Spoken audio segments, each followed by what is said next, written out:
At the beginning of the 20th century, there were a few fervent supporters of steam, and Léon Serpollet was one of them.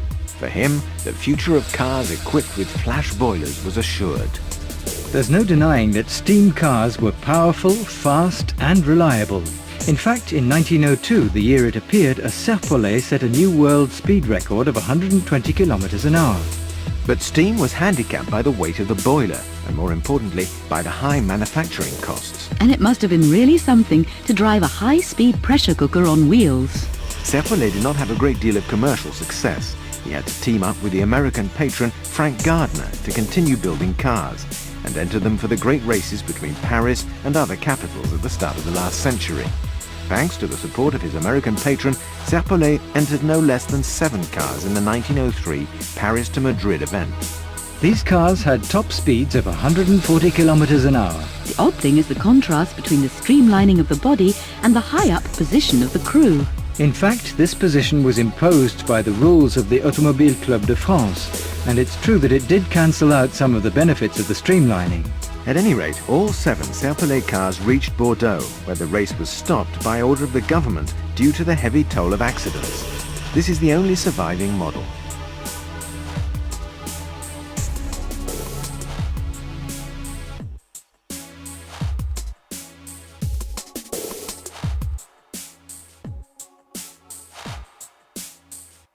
Panhard and Levasseur dominated the first 10 years of motor racing. It began in 1895 with Levasseur's victory in the first race, the Paris-Bordeaux-Paris. 2 years later, he was killed in an accident, and the Marque gradually abandoned racing, but his cars went on performing brilliantly for another decade. This car is an astonishing example of the racing monsters in the early years of the century.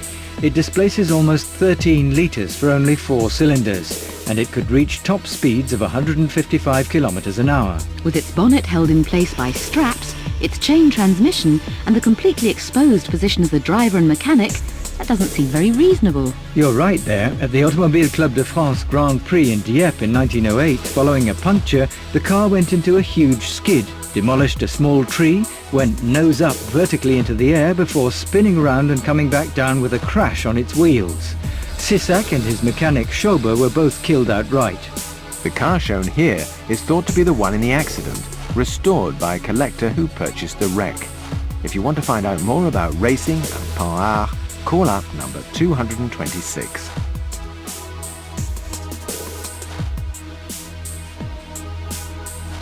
As you may have seen with the 1902 Serpollet, aerodynamic lines were a concern for some manufacturers.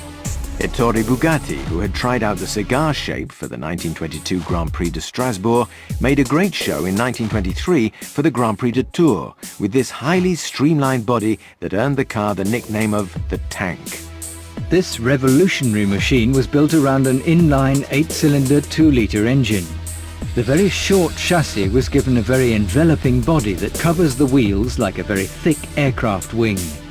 It held the road well up to a certain speed, after which it became very difficult to handle as there were problems with the airflow beneath the very low-slung vehicle. Bugatti built 5 cars of this type for the Grand Prix de Tours. The only running in they got was the trip from Molsheim to Tours, which was visibly not enough, since the best of the 5 could only come in third, literally outclassed by the powerful sunbeams. This car is one of the survivors of that race. It was reconditioned after the Tour race and used to set speed records, like the Panhard alongside, which clocked 189 kilometers an hour on the straight stretch near Arpajon outside Paris.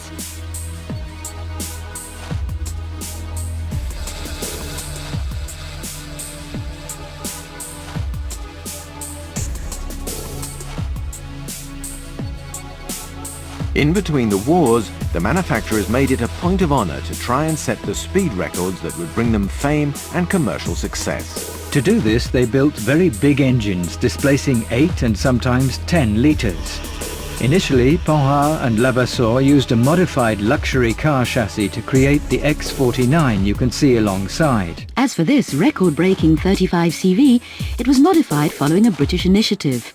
British gentlemen loved these monsters, and one of the greatest fans, one Captain Aston, had this streamlined body designed for a Panhard chassis. The 8-cylinder valveless engine developed 290 brake horsepower. In February 1934, Aston set a new world record, covering 206.5 kilometers at the Montlhéry track in 1 hour at the wheel of this unique vehicle. This caused a great stir, but records are set to be broken, and about 20 years later, a Panhard twin-cylinder did almost as well by covering nearly 202 kilometers in an hour with an engine a tenth the size. To find out more about speed records, enter number 227.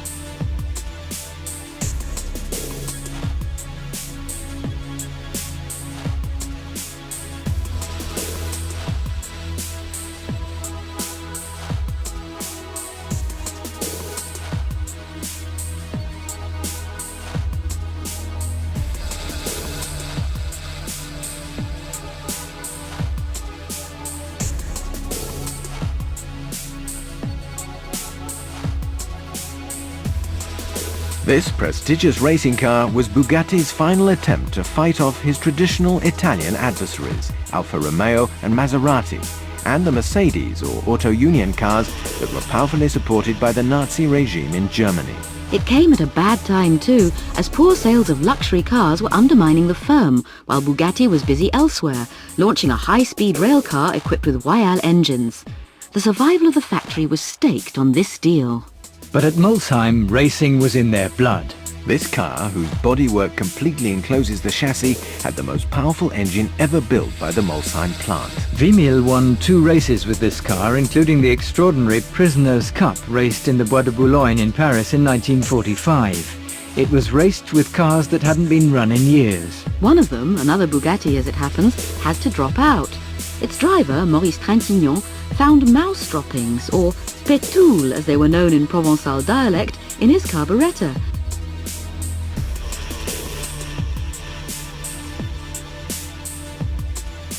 A new regulation came into effect for the 1938 season, limiting the cylinder capacity of Grand Prix cars to 3 litres. The Mercedes W154 therefore replaced the W125. It was largely a product of aeronautics technology. A number of its components were made of electron, a magnesium alloy used in the manufacture of Luftwaffe fighter planes. It has a 485 horsepower 12-cylinder V engine fitted with twin overhead camshafts for each group of 6 cylinders and a 2-stage supercharger, also an aviation byproduct. It made a particularly strident and easily recognizable noise. With the help of its 5-speed gearbox, it was able to reach speeds of between 280 and 305 kilometers per hour, and the record-breaking versions were even faster. Like the W125, it was difficult to drive, but almost unbeatable. In 1939, Hermann Lang won the title, winning 6 of the 8 Grand Prix races.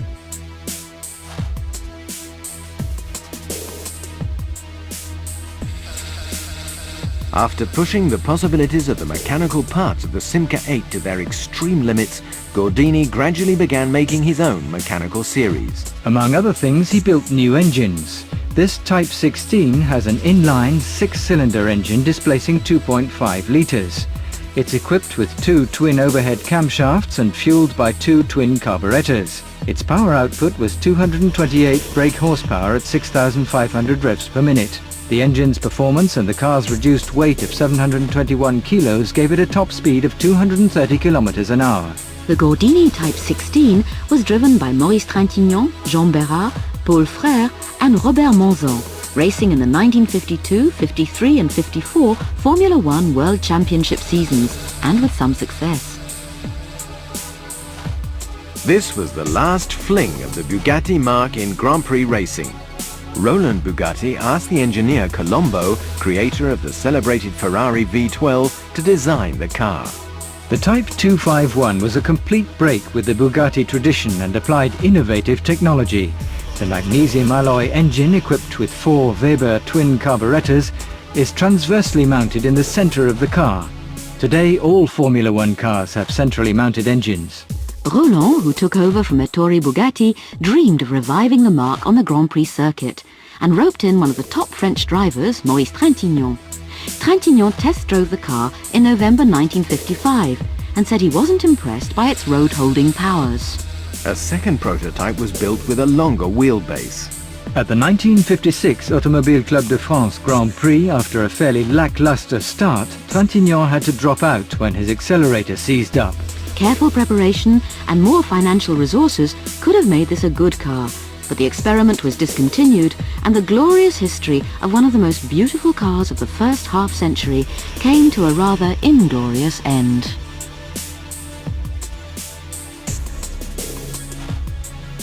V12s were Ferrari's big speciality. They were outstandingly powerful yet light engines, and they were soon regarded as state-of-the-art, and along with their success came truly legendary status. This Formula 2 single-seater played a big part in making them so legendary. In the hands of both factory drivers and in private, it was the object of total admiration. This model was raced in particular in the Espadon stable in Switzerland. Between 1951 and 1953, it won over 20 races, a dozen of which were Grand Prix, because at that time Formula 1 and Formula 2 were raced together to make more of an event. It's an exceptionally light car because aluminium was used for the bodywork and a tubular lattice technique was used for the chassis.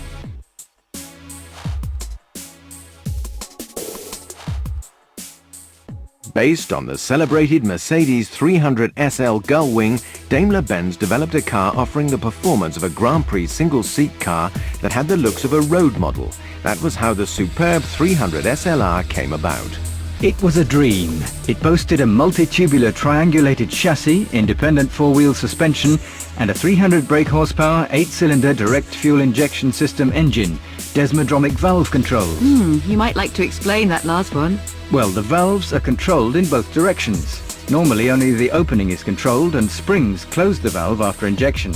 Anyway, the 300 SLR had a lightning but tragic racing career.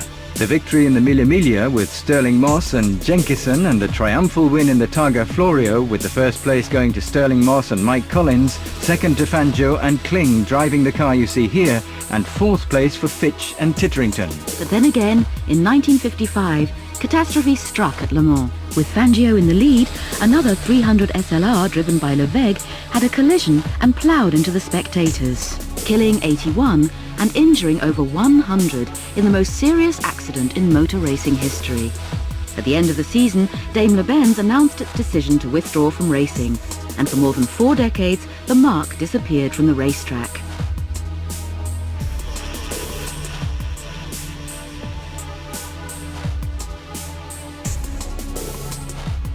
The technological leap from the Volkswagen Beetle, designed by Ferdinand Porsche before the war, to this Porsche 908 seems enormous. The flat 4-cylinder engine was transformed by the addition of 8 cylinders and 4 overhead camshafts, developing almost 350 horsepower. Porsche holds the record for participation in the Le Mans 24-hour race and has been committed to it since 1950. Porsche was victorious a number of times in its category and rating, but it wasn't until 1970 that crowning glory came with Hermann and Atwood's win in a 917. The year before that, Hermann ran an incredible race against the Ford driven by Jackie Ickx in a 908 similar to this model here, only to fall behind by 120 meters after 24 hours of breakneck driving. The 908 on display here, number 60, is a long tail, whereas there are also 908s with shorter tail sections. This model belonged to Seafair and came third twice at Le Mans. It was also used in the film Le Mans, starring Steve McQueen.